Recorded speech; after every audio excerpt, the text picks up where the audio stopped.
Morning, Tehmina Khan is here in TK Maths is Fun. This is part number 5 of integration topic. And in this video, we will study the integration of this type, 1 over x square plus a square. This is newly introduced topic in A-level P3. So you will not find any question of this type in the past paper book. So I have given here you practice question. Beside that, I have explained 4 or 5 types. So let's begin. First of all, you need to remember the formula which will be given to you in MF9 also, 19 also. So integral of 1 divided by x square plus 1 dx will be equals to tan inverse x plus c. So you don't need to find how because that is not part of the syllabus. Derivation is not the part of the syllabus. So you just need to remember the formula. If it is 1 here, then it is tan inverse x plus c. But if you have a number with the square, some other number, right? Not just 1, anything else. So actually it is 1 over a. So whatever the constant is here, right? Is square of a constant. So you will write 1 over a tan inverse x upon a plus c, right? X upon a plus c. So let's see the application of this question on the next example, in the next example. Now this is not in the form of 1 over x square plus a square. How can I bring it into this form? I can write 25 as 5 square. Now this is my a square basically. So according to formula, it will be 1 upon 5 because it was 1 upon a tan inverse x upon a, and my a is 5. So it will be x upon 5 plus c. So this is what you will get. Right? So no problem at all. 25 is actually 5 square. So a is equals to 5. So in the formula, we had a here. You can see here. So I'm just writing the values here, plugging in the values, right? Another important thing to note down here is that the coefficient here with x square is 1. So it has to be 1. So let's see a question in which it is not 1. For example, here. It is not 1 here. So how can I make it 1? So you will take 2 common factor out. So it will be x square plus 3 upon 2. If you multiply 2 by x square, it will be 2x square. If you multiply 2 by 3 upon 2, it will be 3. So now this is fine. I have 1 here, but this is still not in the form a square. I need to bring it into this form. Now, do you know that you can write 3 in the square form if you take a square root here? I hope you know this. This is a basic concept. So instead of 3 upon 2, I will write here 1 divided by, let me write 1 upon 2 outside, right? So it will be x square plus root 3 upon root 2 whole square. Can I write it? Because this thing, this square, can cancel root here. I don't know if you have this basic concept, but you must know that root 3 over root 2 is the same as writing root 3 upon 2 whole square. It's the same thing, right? Now, so my a square is root 3 upon root 2 square.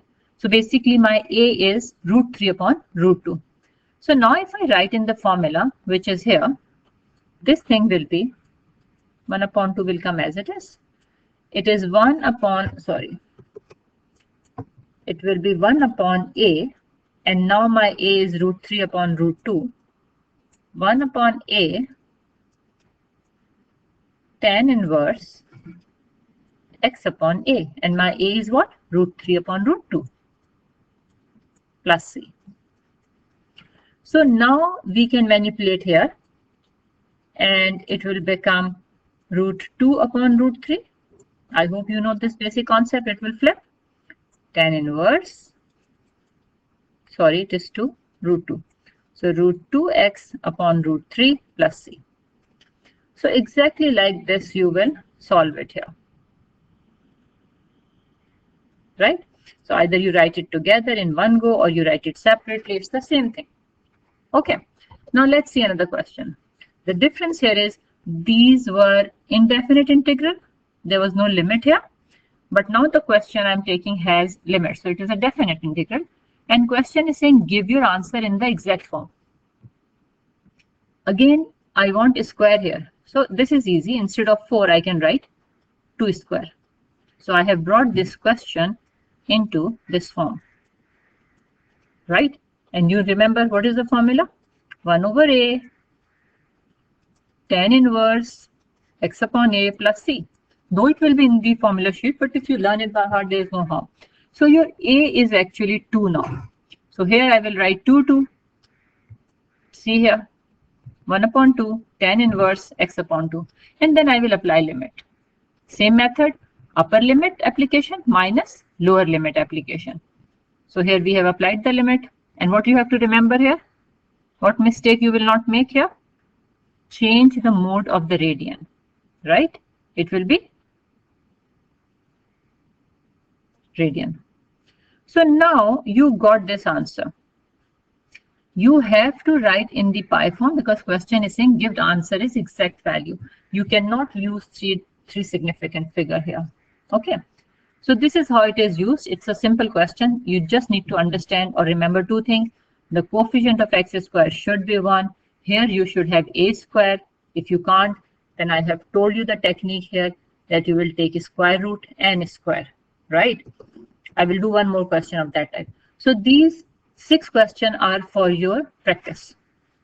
But I am doing one more time this question. Okay, the one in which the coefficient of x square is not 1. Because if sometimes children do not get it, so they can do it. By the way, here if you see, isn't it easy? Do you think you will take common out here? 9 you can take common out, right? I will tell you one step of this also. So let's do this one first. 4x square plus 3. So what it will become? Let's see on the next page. Because we want to bring it into this form, so I will take 4 common out. Right? I have taken 4 common out, so it will be x square plus 3 upon 4. And here I am explaining the same concept which I have explained again earlier. I want a square here, and this is not a perfect square. So to make it a square, I can use it like this. And this thing is same as this. Okay, so I will apply this concept. So I'm writing 3 upon 4 whole square here, right? Because if you cancel it, you will get 3 upon 4 again.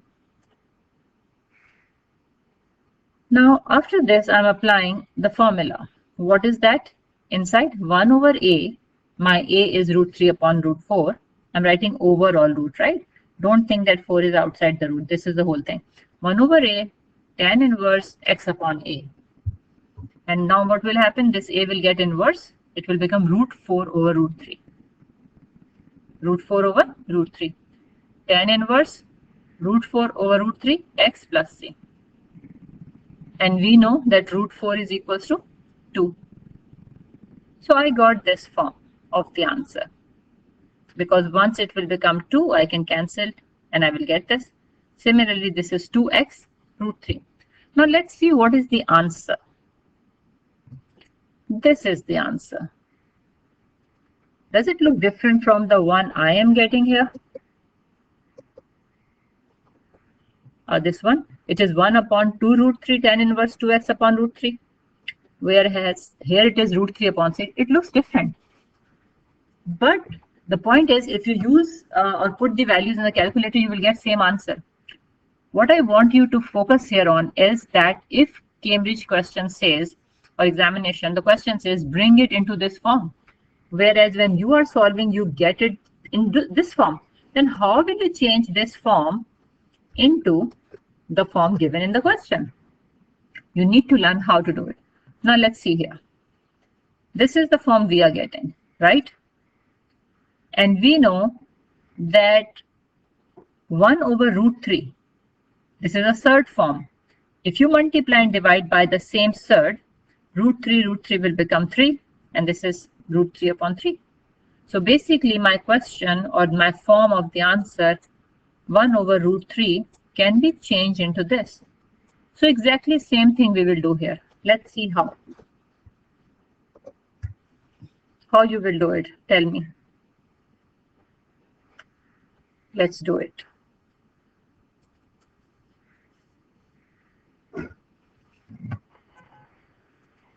I will multiply both sides, the term by root 3 upon 3. Okay, because I see this is different here. Tan inverse 2x root 3. So I will multiply and divide by root 3. There's no harm doing this, right? Plus C, I'm not writing, it is there at its place. So I'm multiplying and divide the first term, this term by root 3 upon 3, and I'm multiplying and divide this by root 3 upon 3. Now this root 3 with this root 3 when multiplied, it will become 1 upon 6. And it will be root 3. Because root 3 into 1 is root 3. Tan inverse. Again, this will become 3. So it is 2 upon 3 and root 3x. Because this and this when multiply, it becomes 2 root 3x and plus c. So I got the answer. So you have to focus on these little details. So in the next video, part 6, I will teach you integration by substitution. So thank you very much for watching this video. I hope it helped you. Thanks a lot.